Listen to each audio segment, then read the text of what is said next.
bir amal bor. Har birimiz har kuni qilishimiz mumkin va u 10 yil e'tikof qilishlikdan afzaldir.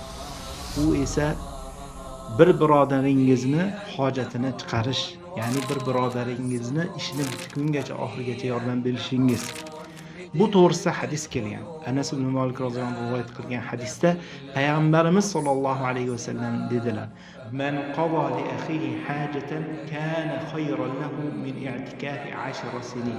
Kim birodarining hojatiga yordam bersa, hojatini chiqarsa, ya'ni u uchun 10 yil e'tikof qilishlikdan afzaldir. Ya'ni bir masjidda e'tikof qilib o'tirishlikdan. Bizga targ'ib bo'ladiki, bir-birimizga yordam berishlik va har birimiz buni qilishlikka qodirmiz. Albatta kimdirimiz qaysidir bir ish qo'lidan keladi birodarlarga yordam berishlik uchun.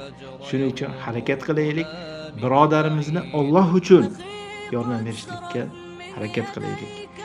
Albatta sharti Alloh uchun bo'lishi kerak. Ya'ni dunyoviy manfaat uchun emas. Alloh muvaffaq qilsin.